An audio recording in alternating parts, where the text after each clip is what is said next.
वसई-विरार महानगरपालिकेमध्ये मोठ्या प्रमाणात जो आहे तो घनकचरा मोठा भ्रष्टाचार झालाय असे उघड विरोधी पक्ष नेता मनोज पाटील यांनी काढलाय। काय नेमका हा संपूर्ण भ्रष्टाचार आहे, कशा प्रकारचा हा भ्रष्टाचार आहे, काय म्हटली असं? नाही, आपण आता मी माझ्या पत्रकार परिषदेमध्ये जसं सांगितलं की ह्या महापालिकेमध्ये जो घनकचरा आहे, जे लिगसी वेस्ट आपण डम्पिंग ग्राउंड वरती पडून असलेला कचरा आहे, त्या कचऱ्यावरती प्रक्रिया करण्याच्या संदर्भातले निर्देश केंद्र सरकार असेल, MPCB असेल, राज्य सरकार असेल, या सगळ्यांकडून आहे।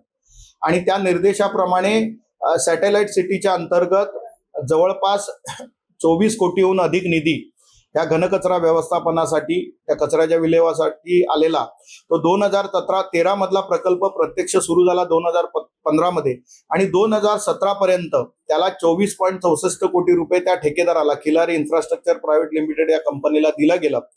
प्रत्यक्ष त्या ठिकाणी ज्या पद्धतीचं काम व्हायला पाहिजे होतं ते झालं नाही। त्याच्यामुळे CAGच्या ऑडिटमध्ये वारंवार याच्या संदर्भात ताशेरे ओढले गेले की हा सगळा जो काही प्रकार आहे याच्यामुळे प्रत्यक्ष जे काम आवश्यक आहे ते होत नाही, त्यामुळे हा सगळा पैसा वाया जातोय, अशा पद्धतीचा रिमार्क मारून सुद्धा त्याच्यावरती कुठलीही कारवाई झाली नाही। दुसऱ्या बाजूला IIT पवईचं जे थर्ड पार्टी ऑडिट होतं त्याच्यामध्येही वेगवेगळ्या त्यांनी उपाययोजना सुचवलेल्या, त्या उपाययोजनावरती कुठलंही काम झालं नाही। त्यामुळे शेवटी CAGनी या संदर्भात रिमार्क मारताना सांगितलं की हा सगळा पैसा जो कचरा आहे, जो पैसा आहे तो वाया गेलेला आहे, पण त्याच्यावरती जे दोषी लोक आहेत त्याच्यावरती कुठलीही कारवाई झाली नाही। त्याच्यामध्ये तो ठेकेदार असेल, कन्सल्टंट असेल किंवा त्यावेळचे जे ठेकेदार ह्याच्यामध्ये कोण आहे, काय नाव आहे त्याचा, कोणी?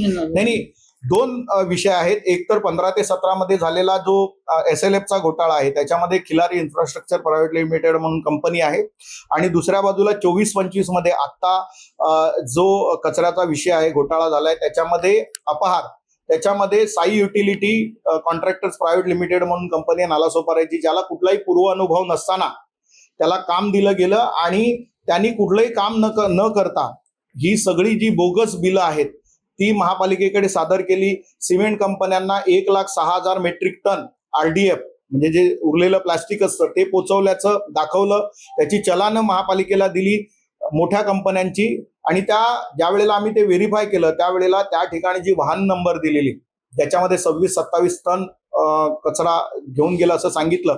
त्या वाहनं काय होती तर 2 व्हीलर होंडा युनिकॉर्न, त्याच्यासोबत Tata indica car, power tiller जे आपण शेतीसाठी छोटंसं वाहन वापरतो ना, ट्रॅक्टर, त्याच्यासोबत स्विफ्ट डिझायर कार आणि टाटाचे जे छोटे हाती वगैरे असतात ना, अशी सगळी वाहनं, याच्यामध्ये 26 टन कचरा म्हणजे RDF, ते सुद्धा कुठे तर जयपूर आणि चंद्रपूर, म्हणजे इथून जवळपास 750 किलोमीटर चंद्रपूर आहे आणि जयपूर जवळपास 1,500 किलोमीटरच्या वरती आहे। त्या ठिकाणी 2 व्हीलर वरती यांनी 26 टन कचरा नेल्याचं दाखवलं, आणि त्या आधारे महापालिकेने आणि कन्सल्टंटनी त्याला सर्टिफाय केलं, आणि त्या आधारे महापालिकेने याला एकूण 39 कोटी रुपये दिले। प्रत्यक्षात त्या ठिकाणी काम झालं नाही। जो कचरा होता तो नैसर्गिकरित्या पाऊस आणि उन्हामुळे त्या कचऱ्याचं जे डोंगर होते ते कमी झाले, आणि तो सुद्धा कचरा आम्ही प्रोसेस केला असं दाखवून त्याचं 4,70,000 मेट्रिक टन आम्ही प्रोसेस केला असं दाखवलं, आणि त्याचं बिल काढलं गेलं। दुसऱ्या बाजूला कारण नसताना पर्यावरणाची हानी करून 17,000 ब्रास दगड फोडला गेला, त्याच्यासाठी कलेक्टर कडून 6,000 ब्रासची रॉयल्टी आणली गेली।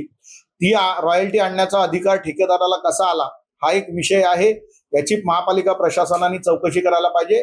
आणि तो दगड विकून त्याच्यातनं ठेकेदारांनी पैसे कमावले, दुसऱ्या बाजूला तो दगड फोडला गेला, ती जागा रिकामी झाली, तो कचरा रिकामी केला असं दाखवून त्याच्यातनं परत 4-4.5 कोटी। हा जो भ्रष्टाचार झाला कोणाच्या काळात झाला, जेव्हा कोण नेमकं हे प्रशासकीय बघा, दोन आहेत की जो SLFचा घोटाळा आहे, SLFचा अपहार आहे, ज्या वेळेला बहुजन विकास आघाडी सत्तेवरती होती, हे सगळा 2010-11 पासून ते 2019। तेव्हा महापौर कोण होते त्यावेळी?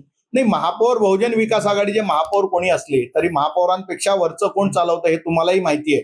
त्यामुळे महापौर कोण होते याच्यापेक्षा त्यावेळेला त्यांच्या कार्यकाळात हा घोटाळा झाला, त्यांनी कुठेही लक्ष दिलं नाही, कारण हा विषय वारंवार ऑडिट आणि या सगळ्या माध्यमातून येत असताना त्याच्यावरती लक्ष दिलं गेलं नाही। आणि दुसऱ्या बाजूला आता प्रशासकीय काळामध्ये हा 39 कोटीचा विषय, त्यामुळे हा दोन्ही प्रत्यक्ष 64 कोटी प्लस जे अप्रत्यक्षरित्या दगड असतील किंवा NGTचे जे काही आपल्याला हे लागलेले आहेत, बट त्यांनी फाईन मारलेले, जवळपास 12 कोटीचे, हे सगळं पकडून जवळपास 79 कोटी रुपये हे चा अपहार आहे. आणि त्याच्यामुळे हा केवळ हा अपहार नाही तर हा गुन्हेगारी स्वरूपाचा कट आहे.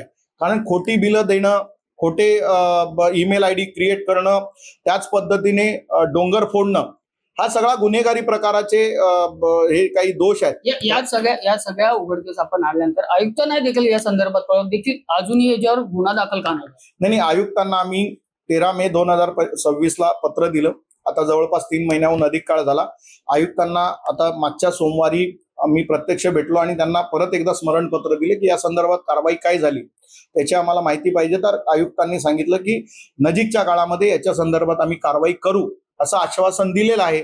येणाऱ्या काळामध्ये आपण बघू काय कारवाई होते. नंतर आम्ही आमच्या पद्धतीने ह्या विषयाचा काय म्हणतात ते की शेवटपर्यंत जाऊ आणि गुन्हे दाखल करायला लावू. नेमका ह्या संपूर्ण घटनेवर गुन्हे दाखल नाही झाले तो पुढचा पाऊल काय? नाही, बघा, याच्यासाठी केंद्र सरकार आहे, राज्य सरकार आहे, त्याकडे पाठपुरावा आहे, दुसऱ्या बाजूला वेगवेगळ्या संस्था आहेत आणि शेवटी या वसई विरारच्या जनतेच्या हितासाठी भारतीय जनता पक्षाचा कार्यकर्ता रस्त्यावरची लढाई सुद्धा करायला मागे हटणार नाही. आपण बघितलं मागच्या वेळेचा जो मोर्चा आहे आणि त्यामुळे अशा पद्धतीचं भारतीय जनता पक्ष हा रस्त्यावरती सुद्धा लढायला तयार होईल आणि त्यामुळे मला वाटत नाही त्याची गरज पडेल. येणाऱ्या काळामध्ये याच्यावरती कायदेशीर कारवाई व्हायलाच पाहिजे. म्हणून आज ही प्रेस कॉन्फरन्स होती. आपल्या माध्यमातून सुद्धा लोकांना आणि प्रशासनाला हे कळायला पाहिजे आणि लोकांमध्ये याविषयी काय प्रतिक्रिया उमटेल हे प्रशासनाला माहिती असल्यामुळे प्रशासन तातडीने कारवाई करेल अशी अपेक्षा आहे. नक्कीच या सगळ्या संपूर्ण घटनेमध्ये एवढा मोठा भ्रष्टाचार जो झालाय यावर आता प्रशासन कारवाई करेल का, कोणावर गुन्हे दाखल करेल का हे पाहणं महत्वाचं ठरणार आहे. महेश गोयल, लोकशाही मराठी, नालासोपारा. लोकशाही मराठी, ऐका, पहा, जागरूक रहा.